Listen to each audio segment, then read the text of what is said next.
Pessoal chegando, boa noite. Como é que estão os chazinhos de vocês? Olha o chá, o meu tá pronto, já estou até degustando. Olá pessoal que está chegando, boa noite. Nós vamos falar sobre autoestima, equilibrando corpo e mente, né? São duas pontas muito importantes. Nós temos que trabalhar tanto a mente quanto o corpo para a nossa autoestima estar lá em cima. E a Luciana vai nos ajudar muito nisso aí. A Luciana é cirurgiã plástica e vai nos falar coisas que toda mulher gosta de ouvir e todos os homens gostam de ouvir. Às vezes eles não admitem, né? Mas é uma turma também muito preocupada com autoestima, com aparência, com beleza. E a Luciana vai nos falar coisas incríveis, com certeza. Bom, eu queria convidar vocês, a gente está começando a levar as lives gravadas lá para o YouTube, então a gente vai pedir para vocês se inscreverem lá no canal e a gente tem um delay para colocar as gravações lá, mas daqui a uns dias todas as lives vão estar postadas lá no canal do YouTube, que é a doutora Silvana Leonel, inclusive a live de hoje, né? Ela vai estar lá logo no canal do YouTube, então se inscrevam lá no canal e vão assistindo lá os vídeos que a gente for colocando para vocês. Olha só pessoal, autoestima é um tema que eu adoro falar, sobre o qual eu adoro falar, e é muito importante nós estarmos com essas ideias sobre a autoestima bem afiadas, bem claras na nossa cabeça, na nossa mente. A autoestima é, digamos assim, a qualidade de nos sentirmos bem com a gente mesmo, com o nosso corpo, com as nossas roupas, com o nosso cabelo, com as nossas emoções, com aquilo que a gente sente. Então, assim, é tudo aquilo que faz com que a gente se sinta valorizado. E a gente, com isso, com a autoestima elevada, alta, a gente vai ter atitudes que vão denotar essa confiança, essa firmeza, essas posturas que todos nós precisamos ter. Então, eu vou dizer o seguinte: quem não tem autoestima, trate de arranjar um jeito de elevar essa autoestima. Eu vou falar um pouco mais sobre a parte emocional e a Luciana, que vai entrar já, vai falar dessa parte, né, do externo, mas que tem a ver com o interno. A gente se completa muito nesse pensamento, vocês vão ver que eu e a Luciana comungamos, né, dessa ideia de que a autoestima tem que estar equilibrada, corpo e mente, o externo e o interno. Então assim, nós sofremos muito na nossa infância, nós sofremos muito na nossa adolescência. A adolescência então é uma idade terrível que a gente se acha muito feia e muitas vezes a gente tem aquela fase, né, das espinhas, da pele não muito bonita, a gente ainda não se cuida com os produtos que a gente gostaria de se cuidar. Então é uma fase onde a gente não tem uma boa relação com a nossa autoimagem. E ainda tem aquelas frases benditas que a gente costuma escutar, que entram às vezes e ficam por muitos e muitos anos. Frases de que tipo? Frases do tipo: ah, esse cabelo, hein? Nossa, que cabelo é esse, menina? As mães às vezes dizem isso, tias dizem, vizinhos dizem, colegas dizem, e às vezes essas frases vêm e entram dentro de nós e nos machucam, assim, de uma forma tão séria. Às vezes as pessoas se preocupam com o peso, né, com excesso de peso, e muitas vezes pessoas magras sofrem também muito da autoestima. Ninguém que é magro gosta de ouvir: ô magricela. Ninguém gosta de ouvir isso. Ninguém que está acima do peso gosta de ouvir: ô gordinha, ô balão, ou não sei o que. Os meninos e as meninas sofrem muito bullying nessa fase da adolescência. E o que acontece? Nós temos que buscar com todas as nossas ferramentas, com todas as nossas armas, um jeito de elevar a nossa autoestima. Porque quem tem que cuidar da gente somos nós mesmos. Se nós estamos nesse mundo, nessa vida, e precisamos executar processos de trabalho, de estudo, de sucesso para alcançar as nossas metas, os nossos sonhos, Tudo começa com uma boa autoestima. E daí que nós somos diferentes. E daí que nós temos o cabelo cacheado ou liso demais. Somos nós. É o nosso jeito de ser. É a nossa maneira de ser que importa. Somos únicos, pessoal. E nós temos o direito de sermos como nós queremos ser. Cada um, à medida que vai crescendo, vai descobrindo que tem que atender a si próprio. Todo o tempo, todas as investidas que a gente faz em nós mesmos, que fazemos em nós mesmos, para atender as cobranças externas, os olhares externos, nós nos damos muito mal. Nós, na maioria das vezes, não atendemos, não conseguimos satisfazer as pessoas. Sempre tem uma crítica, sempre tem algo mais a ser feito para agradar as pessoas. As pessoas falam por falar, as pessoas falam por inveja, as pessoas falam por despeito, as pessoas falam por falar. E nós temos que deixar que entre no ouvido e saia no outro, ou que nem entre. A gente tem que começar a se dar bem com o espelho, aquele que mostra o nosso corpo e o espelho que mostra também a nossa alma. A gente tem que se dar bem com a gente. Sabe aquela história de gostar do outro? Gostar do outro é amar, ou gostar do outro é uma situação onde nós focamos no que ele tem de melhor. Alguém gosta dos defeitos do outro? Ninguém. A gente gosta das pessoas apesar dos defeitos das pessoas. Então, na verdade, nós estamos focados nas qualidades. E por que quando a relação é com a gente mesmo, a gente fica focado no defeito, na imperfeição?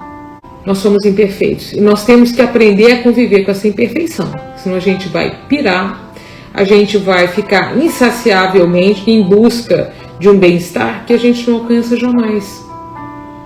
A autoestima é nós ficarmos satisfeitos com o nosso jeito de ser. Essa satisfação, ela é interna, antes de tudo. Mas se nós não estamos satisfeitos com o nosso corpo, com a nossa imagem, nós temos que fazer alguma coisa. Dentro das nossas possibilidades, dentro dos nossos limites, a gente tem que investir no corpo, investir na nossa imagem. Sim, porque muitas vezes, quando nós investimos na nossa imagem, nós ficamos mais felizes com a nossa imagem, nós vamos, inclusive, passar isso para as pessoas.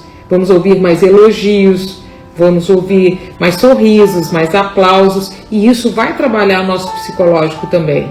Muitas vezes isso vai diluir bullying antigos, traumas antigos lá da nossa adolescência e da nossa infância.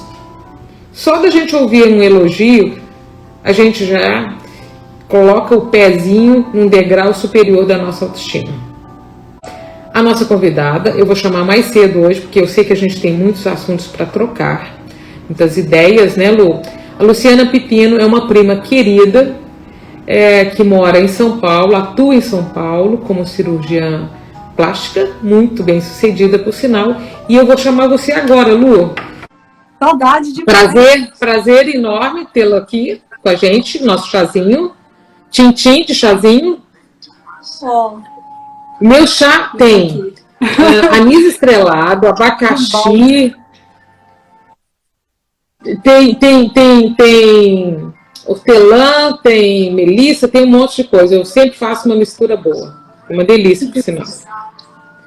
Lu, você já ouviu nós já começamos aí, já introduzimos o assunto, já começamos a falar da importância que é para todos nós, para todas nós, homens e mulheres, de termos uma boa relação com a nossa autoimagem e com as nossas emoções. A minha área é muito do emocional e a sua área é muito da beleza, da estética, do corpo, mas tem muito a ver, tenho certeza que a sua pegada também é forte na questão emocional. Então vamos trocar umas ideias sobre isso? Fala um pouquinho aí para nós. Se você quiser se apresentar melhor também, fica à vontade. Luciana Leonel Pepino, né, prima? Que orgulho, né? Sabe por que eu tenho falado pepino? Porque você está adotando pepino lá e eu fui no embalo, né? Adotei. Depois eu vou até comentar a respeito disso. Você falou de bullying. E depois eu vou comentar com você a respeito de como eu trabalhei isso na minha vida, entendeu? Como é que a gente transmuta isso, que eu acho que tem muito a ver com exatamente com o que a gente vai falar, né? Então, gente, sou prima da Silvana, tenho orgulho dessa prima. É recíproco. Vim para São Paulo em 2001, mais ou menos. Fiz cirurgia geral e cirurgia plástica em Belo Horizonte, depois vim atuar em São Paulo, e estou em São Paulo desde 2001, tá? E trabalho com a coisa que eu mais amo. Sempre gostei, né, Sil, de mexer com... Antes era artesanato, né? Eu gostava de trabalhar com coisas manuais, desenhar. Desenho, né? Desenho. Gostava muito de corpo, né? Desenho e escultura, eu gostava de trabalhar sempre com corpo. E aí a ideia da cirurgia plástica, ela entrou na minha vida antes mesmo de eu pensar em medicina. Então a medicina veio porque eu precisava para fazer cirurgia plástica. Mas a cirurgia plástica, ela já tinha entrado em mim muito antes da medicina, entendeu? Então, é apaixonante. Eu sou apaixonada com o que eu faço. Mas eu acho que eu vou escutar mais do que falar aqui, viu, prima? Por quê? Tenho certeza, acho que eu vou aprender muito mais aqui do que qualquer outra coisa. Lu, fala para nós. Quando uma paciente volta, faz o retorno, não é? Porque assim, suas mãos são mágicas, a gente só escuta elogios, né, do seu trabalho, da sua competência, sempre estudando, sempre se aprimorando nas técnicas, etc. Isso a gente não precisa nem falar. Depois eu convido todo mundo para ir para a página da Luciana e acompanhar o trabalho dela, que é fantástico. Agora, eu queria muito que você me contasse, principalmente as pessoas, assim, no pós-operatório, não no primeiro, segundo dia, na primeira semana, mas quando já vê o resultado, o que você mais escuta das pessoas, das pacientes, dos pacientes? Prima, às vezes a gente escuta até no pós-operatório imediato, sabe? Já. É muito comum, às vezes, o paciente, principalmente aumento de mama, que é um procedimento que você consegue ver um resultado já de imediato. As mulheres que não têm nada de mama e colocam a prótese, elas acordam muitas vezes na observação, olhando assim por dentro. Sensacional. E chorando, sabe? É uma coisa deliciosa de ver, você imagina? E o tanto que isso faz bem realmente para a mulher, né? Então, estou falando de autoestima, e eu comentei de mama, que eu acho que dentro da cirurgia plástica, no quesito resultado e pós-operatório de mulheres, a mama é uma coisa extremamente importante para a mulher, né? Então, elas chegam a chorar no pós-operatório quando vem o resultado que já está pronto, entendeu? Você não acha, Lu, que... Agora eu vou te perguntar mais uma coisa. Você não acha que a mama tem a ver... Porque tem o lado erótico, tem o lado da sexualidade mesmo, né? Então, é a relação que a mulher tem com o corpo, mas que ela tem também com o parceiro ou parceira, né? Exatamente, é isso aí. Isso deve ser uma coisa assim, deve ser uma situação muito importante, né, para ela, para todas nós, mas esse pós-operatório imediato, ela já tem um resultado literalmente palpável, né? E ela, então, vai melhorar com certeza a relação que ela tem com o parceiro e a parceira dela, né? Tem um monte de paciente entrando aí, elas podem comentar depois também. Tá, você vai tratando aí, vendo... você fica à vontade para responder. Isso. Mas, assim, eu acho que às vezes as pessoas pensam assim, eu vou fazer uma plástica e vou melhorar a minha autoestima. Ok. Aí eu vou fazer uma terapia e vou melhorar a minha autoestima. Ok. Eu acho, Lu, que nós temos que fazer as duas coisas. Eu acho que cada um tem que fazer uma avaliação de si mesmo e ver onde é que está mais difícil, mais dolorido, mais machucado, onde a mudança vai fazer um efeito mais imediato, mais rápido e mais profundo. E acho até que a gente pode fazer uma regrinha também mais prática do nosso ping-pong aqui, do nosso bate-bola. Se a pessoa acha que é cirurgia plástica, que é estética, que é o corpo, o primeiro passo a ser dado, vai lá e faz. Não ficou satisfeito? Dá mais uma melhorada. Não resolveu, não está completamente satisfeito? Então vai para o lado da psicoterapia. E eu acho que o inverso é a mesma coisa. Você pode fazer uma psicoterapia e nada impede que você trabalhe a sua imagem. As coisas têm que andar juntas dentro do possível, a gente tem que aplicar as duas técnicas e usar as duas entradas. Só que eu acho que cada um tem que escolher qual é a primeira porta que ela deve entrar, qual que é a mais urgente. Você sabe que muitas vezes uma boa repaginada vai diluir esses traumas do passado e vai resolver a parte psicológica para sempre, definitivamente. Eu já recebi várias indicações de terapeutas, inclusive, muitas vezes sem a paciente ter passado por mim, mas a paciente chega com uma indicação para realmente realizar a cirurgia. Então, sabe o que eu acho, Sil? Isso tem que estar muito consciente para a paciente. Isso. Né? Quando ela consegue entender que essa mudança externa vai realmente causar a mudança interna que ela está precisando, ou vice-versa, né? Isso. Eu acho que é mais fácil uma paciente fazendo uma terapia aceitar um conselho de fazer um tratamento estético do que o contrário.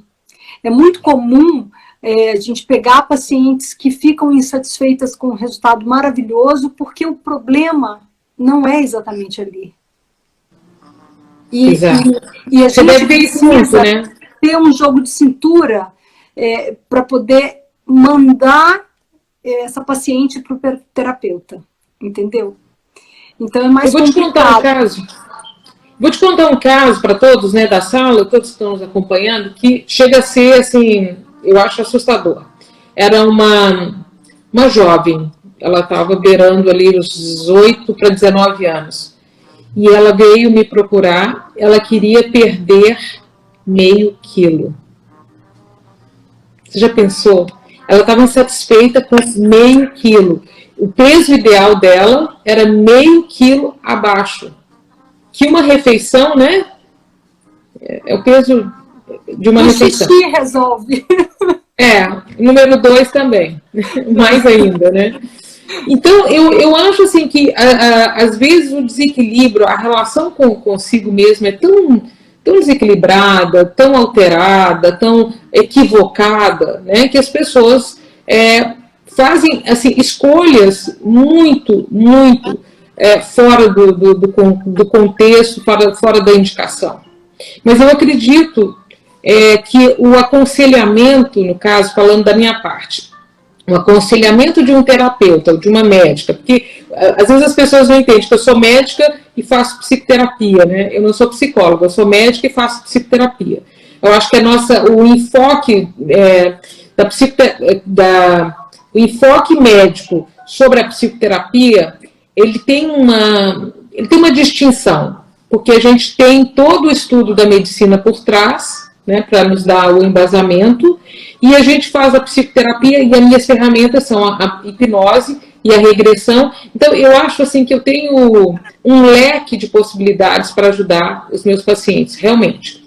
E sabe, Lu, eu acho que muitas vezes está atrelado um sentimento de culpa e em buscar ajuda, uma cirurgia, de uma plástica, de um botox, de uma repaginada externa. Muitas vezes as pessoas têm culpa de fazer isso. Então, às vezes, precisa, eu acho que, do suporte do terapeuta, do médico, para incentivar aquela pessoa a ficar livre dessa culpa e fazer por ela. Olha, você vai se sentir bonito. Não é egoísmo, não é rasgar dinheiro, não é desperdiçar dinheiro. Você vai gastar com uma coisa supérflua. Não, pessoal. O nosso corpo é o que abriga a nossa alma. Nosso corpo é a casa da nossa alma. Então, a gente não pode desprezar isso, que a nossa relação com a nossa imagem, ela é fundamental para nós acordarmos de manhã com um sorriso largo no rosto. O que você acha disso? Você não acha que esse componente culpa é muito forte? Claro. A gente vê muito isso. Mulheres, depois de ter filhos, principalmente, né? Ela pensa assim, nossa, mas eu estou deixando de fazer alguma coisa para os meus filhos para eu poder fazer uma cirurgia em mim. Ou eu vou ficar, muitas vezes, eu vou ter que ficar um pós-operatório sem carregar meu filho no colo. Tem muito isso também, né, Sil? Então, essa é a hora da gente da gente pesar e ver que isso realmente vai ser importante para você. Não é um desperdício de forma alguma, nem de tempo, nem de dinheiro. Você não está sendo egoísta quando você pensa no teu tempo, que é exatamente isso. Né? Você tem que se sentir bem, olhar no espelho e enxergar exatamente aquela pessoa que você sente por dentro. Se isso não estiver batendo, você tem que correr atrás. Ou internamente ou externamente. E eu acho que nós somos muito machucados ao longo da vida por essas pessoas e pelas informações e pelos grupos que nós participamos ao longo de uma vida. As próprias relações, né, afetivas, quantas pessoas machucam umas às outras, né, com comentários, com afirmações, relações abusivas de todas as formas, de todos os lados. Então, as pessoas vão carregando pesos, dores, a gente tem que aprender a dizer não para isso. A gente tem que aprender a dizer não para as relações abusivas e não para essa dor que nos acompanha, como se fosse um peso que a gente não pudesse ficar livre dele jamais. Como se a gente fosse obrigado a carregar esse peso para o resto da vida. Estigmas, crenças irracionais, como a gente fala na nossa área aqui, são crenças irracionais que a gente precisa realmente de uma libertação, de uma limpeza mental para poder tocar a vida com mais leveza. E quanto mais cedo começam essas informações, para a criança pior, né, prima? A gente fala muito sobre isso, Lu, inclusive na próxima live a gente quer falar para uma pessoa da área da educação, porque até os 6, 7 anos, tudo que entra na mente de uma criança entra com a força de uma sugestão hipnótica, a gente costuma dizer. Porque até os 6, 7 anos não existe filtro, não existe censura. A criança acredita em Papai Noel, em Coelhinho da Páscoa. Você já pensou o que é isso? A gente acreditar que a gente é recompensado no Natal pelo bom comportamento de um ano inteiro. E se o presente não vem, significa que a gente não foi um bom filho, um bom aluno, uma boa pessoa. E muitas vezes está atrelado a condições financeiras, nada mais do que isso. Então, essas crenças irracionais vão estragando o nosso emocional, vão estragando a nossa autoestima de uma forma tão grave, tão séria. Então, eu costumo dizer o seguinte, Lu, que o bullying começa dentro de casa, infelizmente.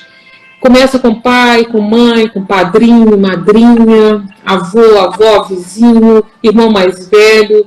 Eles fazem muito. Professores, pastores, padres, autoridades em geral. É sobre isso que a gente, inclusive, quer falar na próxima live. As pessoas que têm autoridade sobre a criança, as pessoas que exercem muita influência sobre os adolescentes, fazem muito bullying. Na maioria das vezes, inadvertidamente. Mas esse bullying está ali, construído, forte, firme, enraizado. E aí, quando o paciente nos procura, quando a pessoa nos procura, se torna paciente e quer fazer essa desobstrução, essa limpeza do subconsciente, a primeira coisa que eu digo é o seguinte: olha, coloque uma nova data na sua vida.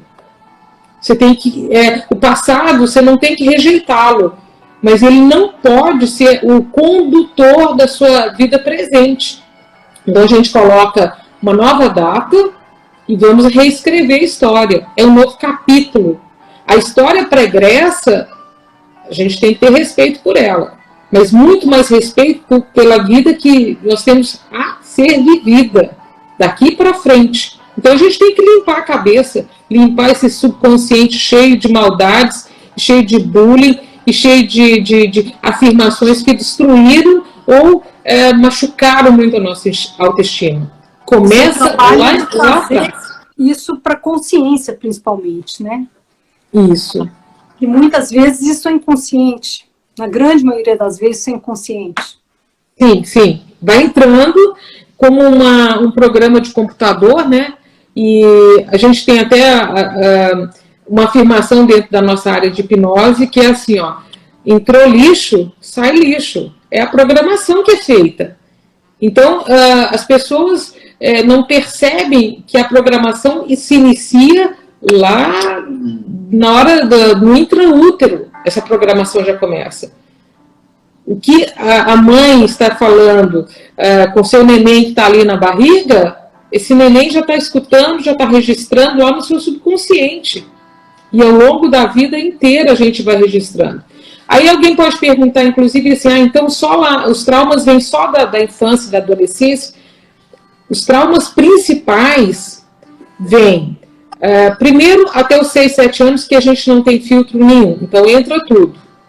E segundo, vem nos momentos de traumas, mesmo que a gente tenha 30, 40, 50 anos, não importa a idade, todos os momentos de estresse e traumas abrem o subconsciente e aí nós ficamos suscetíveis a programações, a estragos ou a incentivos. Então as coisas podem piorar ou melhorar na nossa autoestima em qualquer momento de estresse. Qualquer momento, inclusive que você citou aí, uma gravidez pode ser um momento de estresse, o parto pode ser um momento de estresse, a primeira relação sexual pode ser um momento muito estressante para a pessoa. E tudo que acontece nesses momentos de estresse, nesses momentos que, digamos assim, inusitados, podem se tornar traumas. E aí vão precisar de ser trabalhados a nível, muitas das vezes, na psicoterapia. Ou serem diluídos, né, com ações mais positivas ao longo da vida. Você estava falando aí, eu lembrei de um caso muito interessante de uma paciente que chegou para mim, prima, e ela tinha um queixo extremamente protuso, então aquele queixo bem jogado para frente. E chegou para mim falando que ela já tinha indicação de uma cirurgia, mas que ela não queria fazer a cirurgia ortognática, porque era uma cirurgia realmente muito complicada, de pós-operatório difícil. O que a gente poderia fazer de procedimentos não cirúrgicos?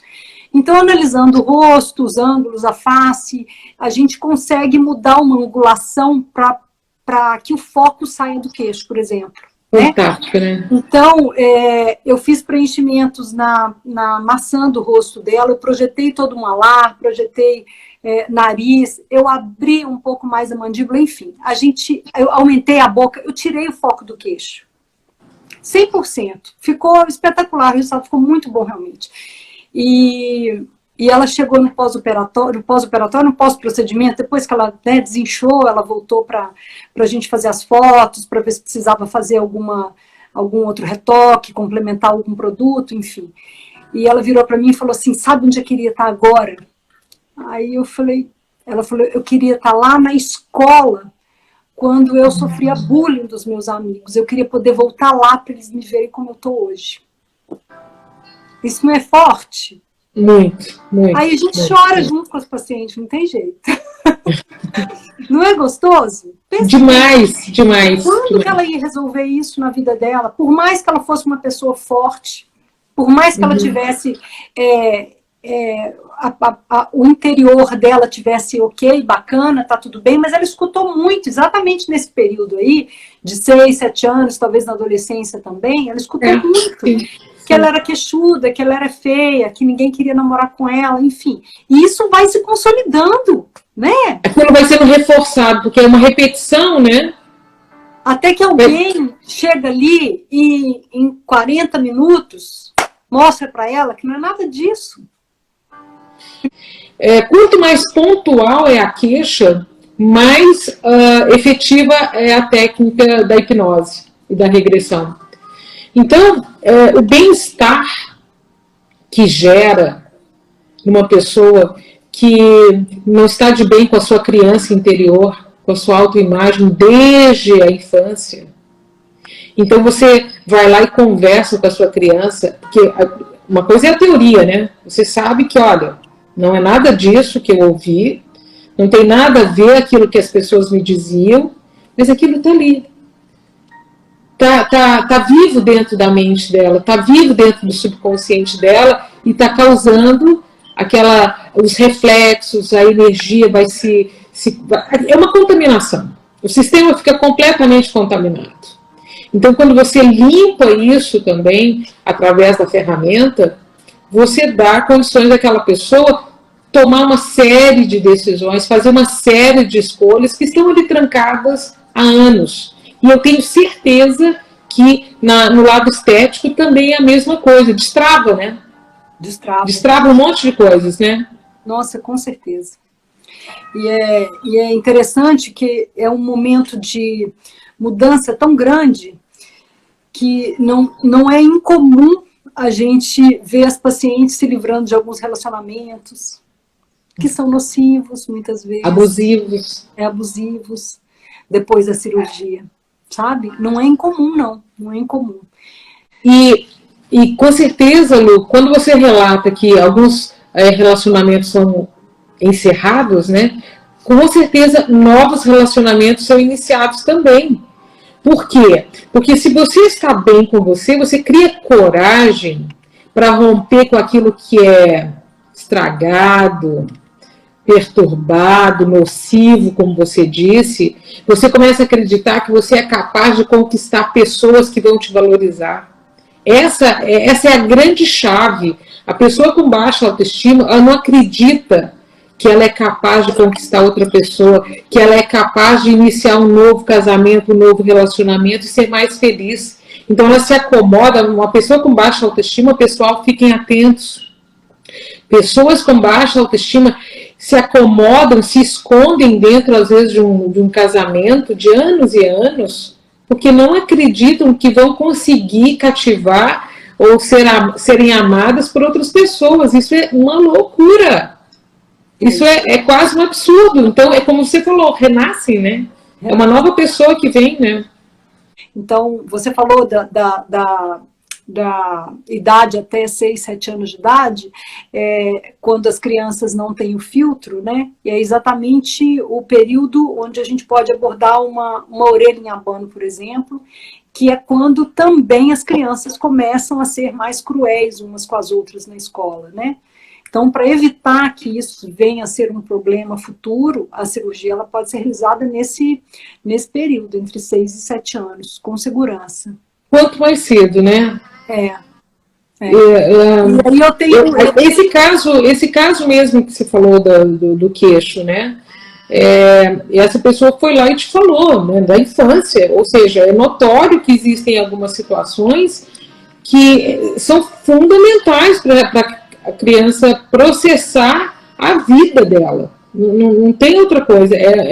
Não tem como processar uma vida se você é o tempo todo vítima de bullying, de gozações, de brincadeiras, de maldades dos seus colegas. A pessoa tem que realmente consertar isso. Não tem como, né?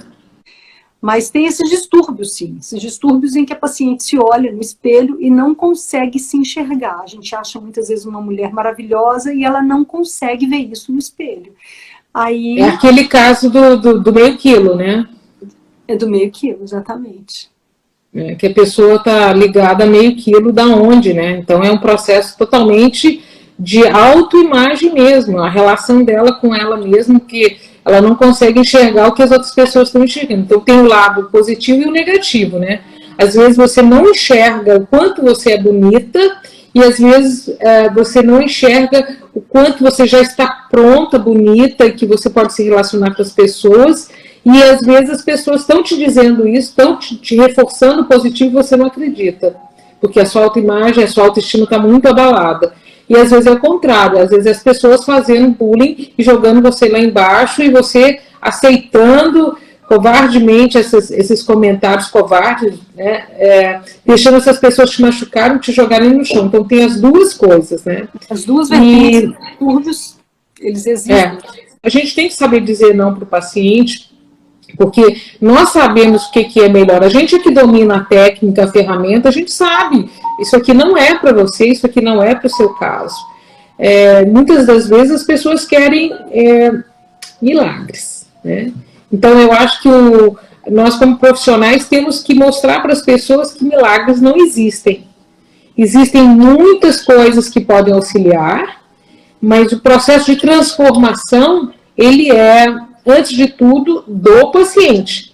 Se ele fizer um procedimento estético e não mudar alguns hábitos, vai por terra. Se ele contratar um psicoterapeuta e não fizer mudanças, vai por terra, não adianta nada. Concorda? A dor e o problema é do paciente. A gente está ali para poder auxiliar. Eu vou falar por mim também. Eu também já fiz vários procedimentos estéticos. O primeiro que eu fiz foi prótese de mama. Eu não tinha mama nenhuma. Então, assim, graças a Deus eu posso agradecer aos meus pais, né, a minha família, que eu nunca tive problema, assim, com a autoestima. Então, eu acho que eu tive uma base muito boa, que me deixou uma pessoa forte para poder lidar com comentários. Eu escutava, assim, tabuinha, porque eu não tinha peito, entendeu? E só fui, eu não tinha condição de fazer a cirurgia, então não tinha condição, ok, se eu tivesse condição, né? Mas não tinha condição, eu não ia sofrer por conta disso. Então eu fui fazer a minha cirurgia quando eu já era cirurgiã plástica, eu já tinha terminado a residência, eu fui fazer a minha cirurgia. E muda absurdamente. Eu falei, meu Deus, por que eu não fiz isso antes? Ok, eu achava que eu estava ótima, que eu conseguia lidar com tudo, mas assim, muda absurdamente, absurdamente. Principalmente o que a gente estava falando, a mama, na questão da mama para a mulher, né? O tanto que me fez bem. E depois de um tempo, eu fiz, um pouquinho antes de casar, eu fiz a cirurgia do nariz. Então, sempre tive um ossinho que me incomodava muito. Meu cirurgião até estava aqui com a gente, acho que ele não entrou na segunda live, não. E eu quis operar o nariz.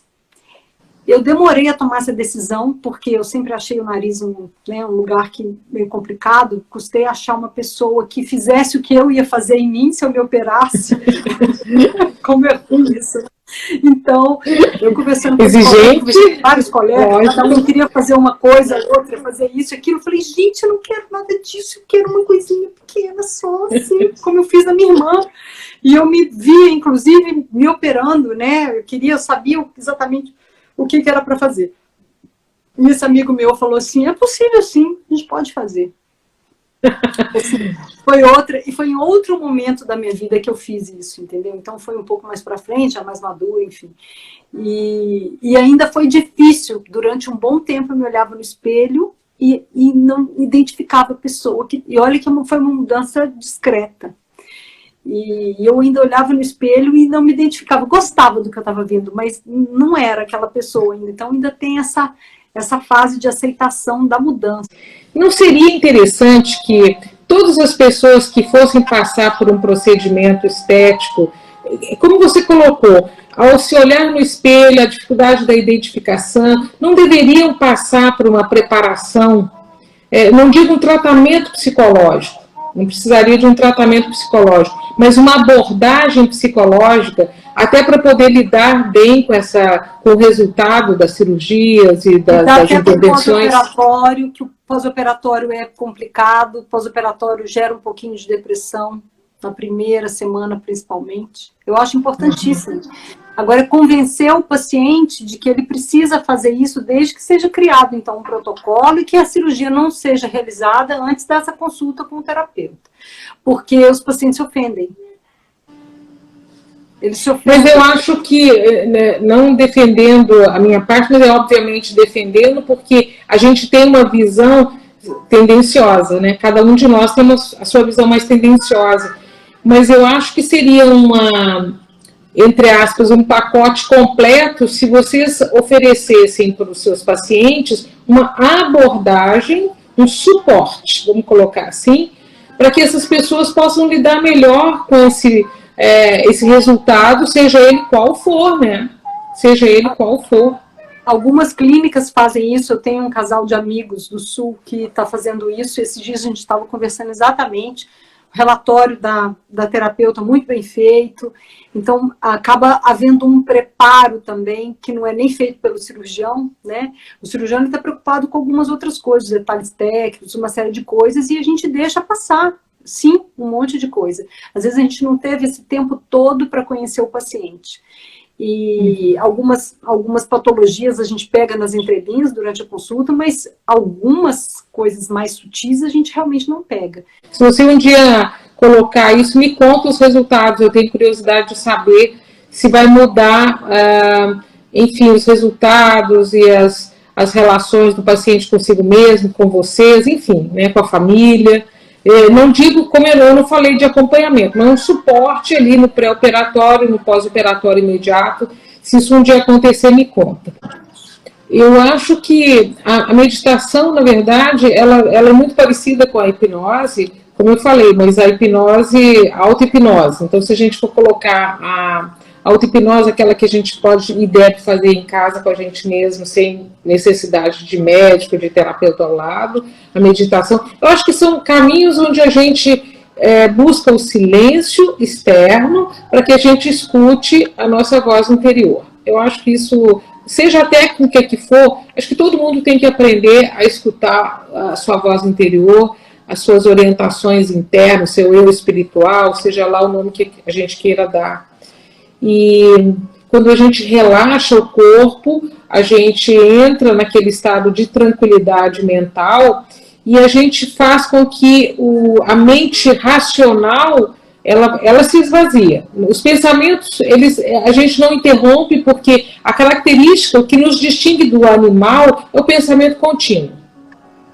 Os nossos cachorrinhos, por exemplo, eles só faltam falar, né? São super inteligentes, etc. e tal, mas a característica que realmente nos distingue dos animais é o pensamento contínuo. O cachorrinho tem rasgos de raciocínio. Por mais evoluído que ele seja, ele não tem um raciocínio, um pensamento contínuo como o ser humano tem.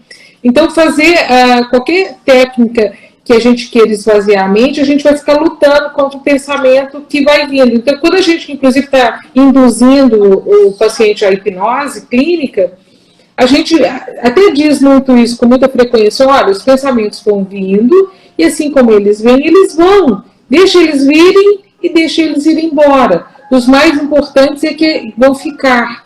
Então, a gente vai conduzindo, vai fazendo essa indução, até que os pensamentos também vão se acalmando. Assim como o corpo vai relaxando e vai se acalmando, o tônus muscular vai zerando, a mente também entra numa letargia, numa calma, numa tranquilidade. Aí aflora o subconsciente, o que tem lá dentro. Eu falo que eu sinto isso, eu sinto que, para mim pelo menos, né, que a meditação nada mais é, independente da técnica, independente de qual seja, é um exercício de foco. Sim. É um exercício de foco. A Quando hipnose, você focaliza uma coisa, o resto esmaece, some. Né? Lu, exatamente a descrição da hipnose é foco. Porque às vezes as pessoas acham, vou entrar em hipnose e vou ficar fora do ar. Não. É alta concentração. Só que no caso da hipnose clínica ela é direcionada, mas é alta concentração, é foco. É você aprender a trabalhar com foco.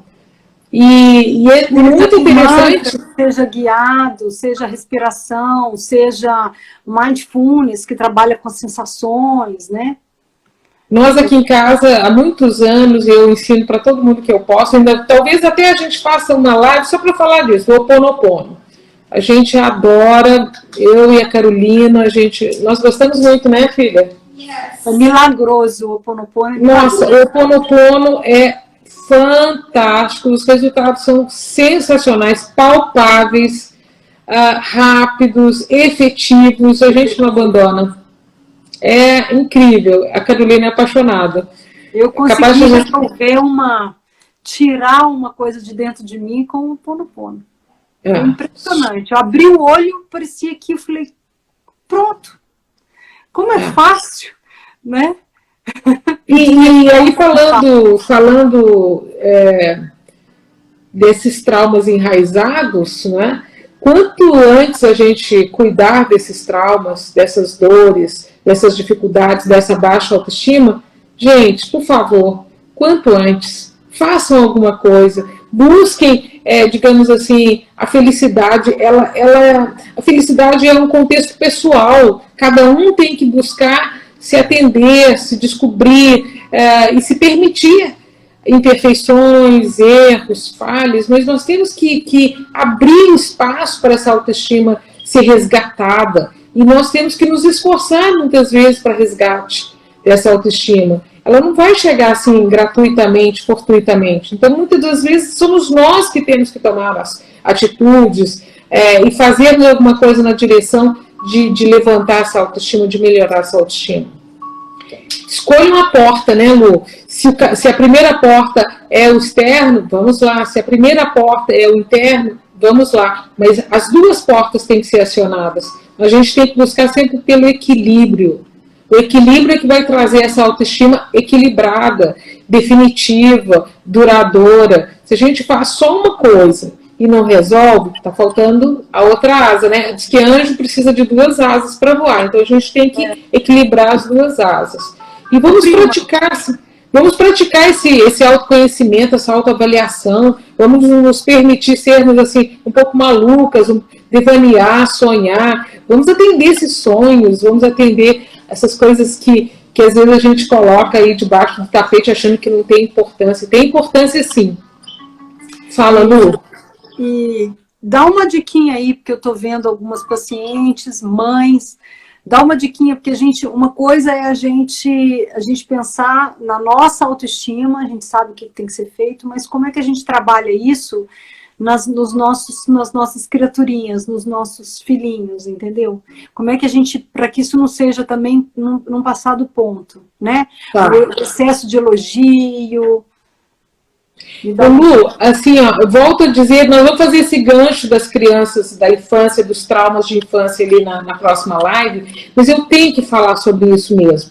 E hoje, já que você está abrindo, as pessoas estão perguntando, olha só, uma coisa bem prática. Quando a gente...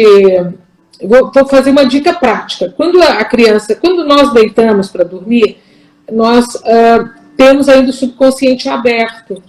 Depois de alguns minutos, a gente fecha por proteção. Então, é um horário, um momento importantíssimo para as mães trabalharem com os filhos. E aí, o que você faz? Você vai lá para a cama, para o quarto do seu filho, não leva para o seu quarto, vai para o quarto dele, se acomoda ali perto, conversa, faz uma oração, uma leitura, aquele ritual que cada um tem. E quando o filho começa a pestanejar, começar a dar aquele cochilinho, que ele ainda está os primeiros minutos do sono, aquele sono superficial, diga coisas boas para o seu filho.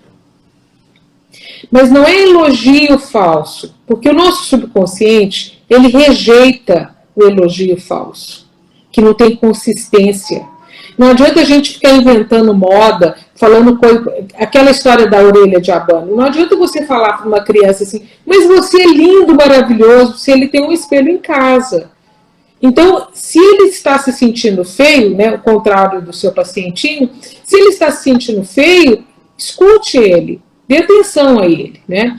Então não adianta você falar uma coisa que não é verdade, porque o subconsciente dele vai rejeitar. Não é só o consciente, o subconsciente também, que é mais sério.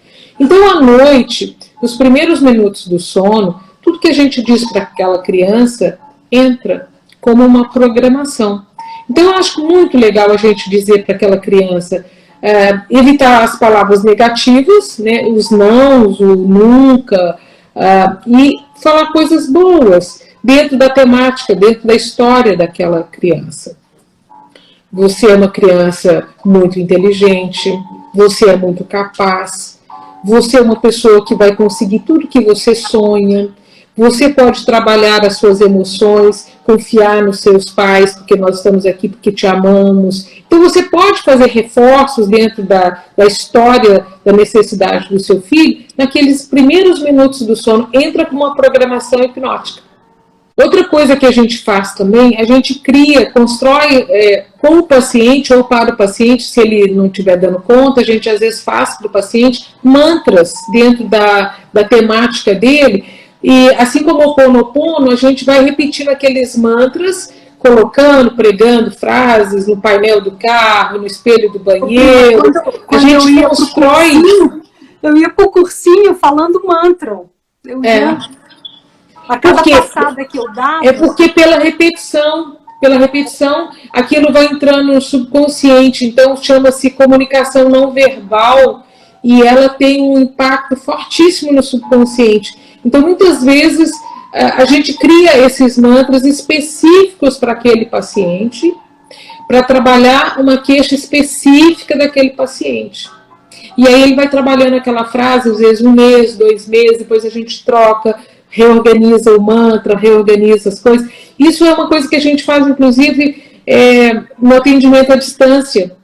Porque quando a gente faz, então, um suporte psicoterapêutico ou algum suporte nessas ferramentas online, né, a gente pode trabalhar com o paciente com esses mantras. Eles são muito efetivos, muito efetivos. E criança, mães e pais que possam estar nos ouvindo, crianças são muito suscetíveis. A gente pode ajudá-los imensamente na fase dos primeiros anos ali e nessa fase do soninho deles. É uma delícia quando você pega uma criança, por exemplo, que começa a cochilar nos seus braços, às vezes dentro do carro, andando, né, num passeio, numa viagem. Fala coisas boas para o seu filho, fale coisas bacanas, legais, de incentivo nesses primeiros momentos ali do sono. Tem um mantra que deve ser um dos mais antigos. Assim, eu era criança, Lu, e eu escutava no rádio que a mamãe escutava, né? Eu era criança e a mamãe colocava no rádio um programa pela manhã de um astrólogo lá de Belo Horizonte. E ele abriu o programa com esse mantra, com essa afirmação que eu acho que muitas pessoas conhecem. Todos os dias, sob todos os pontos de vista, vou cada vez melhor. Ele é muito antigo, e eu ouvi aquilo, eu era, né, uma pirralha ali, uma criança, mamãe ouvia esse programa e isso nunca saiu da minha mente. Ele abriu o programa com essa frase, sensacional, porque ele é muito completo, né? Todos os dias, sob todos os pontos de vista, vou cada vez melhor. Então, quem não tiver um mantra, pode adotá-lo, né? Porque ele é bem geral, assim, eu acho que ele serve para todos nós. Eu acho que é sensacional. A gente tem que trabalhar com autoestima, nós temos que nos livrar das culpas, das críticas, dos bullying, como eu disse, virar a página, colocar uma data nova e começar a vida nova o mais rápido possível, sempre buscando as ferramentas alcançáveis. Se tiver a mão, vamos fazer. Vamos dar voz à nossa vaidade, vamos dar voz ao nosso emocional. A gente tem que fazer isso, é um direito nosso, eu acho que é um dever nosso, porque quanto mais felizes nós estivermos, melhor vai ser o nosso ambiente, seja pessoal ou profissional. A gente contamina, né, contagia as pessoas com a nossa alegria, com o nosso humor de alto astral, com o nosso sorriso, né, com o nosso afago, né, chá com afago começou assim, né, vamos levar um chazinho para as pessoas, vamos levar um sorriso juntos, né, vamos levar junto isso aí, né. E eu te falei, né, que eu estava falando de você para minha secretária na semana passada. Falei, olha que delícia, ela está fazendo umas lives, chama Chá com Afago, olha que legal. Eu acho que eu vou chamar a Silvana para poder fazer uma live comigo. Fiquei com aquilo na cabeça e eu esqueci de te ligar. E aí você me manda uma mensagem, o que é a sincronicidade, né? E você me manda uma mensagem. Quando você falou, eu queria que você fizesse uma live, eu falei, olha, eu não gastei nem o telefone. Tá, mas a gente faz outra, vamos fazer outra. Agora você puxa, porque aí você fica em cima e eu fico com os comentários em cima de mim. Vamos combinar. Você vai ser anfitriã agora, tá? Tá bom. E, pessoal, eu tenho certeza que todo mundo adorou te ouvir, Lu. Eu agradeço a presença de todos que passaram por nós aqui hoje. Nós estamos fazendo uma edição, a gente vai tentar fazer... Eu estou tentando fazer as edições de no máximo 1 hora. E aí a gente joga para o YouTube, provavelmente na semana que vem, não sei se a gente consegue antes disso, esse nosso bate-papo, então a gente enxuga e leva lá para o YouTube. Então as pessoas que quiserem entrar lá no nosso canal, no meu, no da Lu, se inscrevam, né, Lu?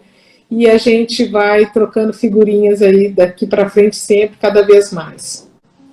Ô, Lu, um assunto bacana e a gente combina a próxima.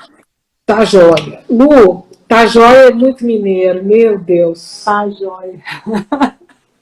O que baixou aqui hoje? A mineirucha, que hoje agora tá jóia, foi pegada agora. Bom demais a conta. Outro dia o pessoal tava falando, sabe o que era? É o Tiquim.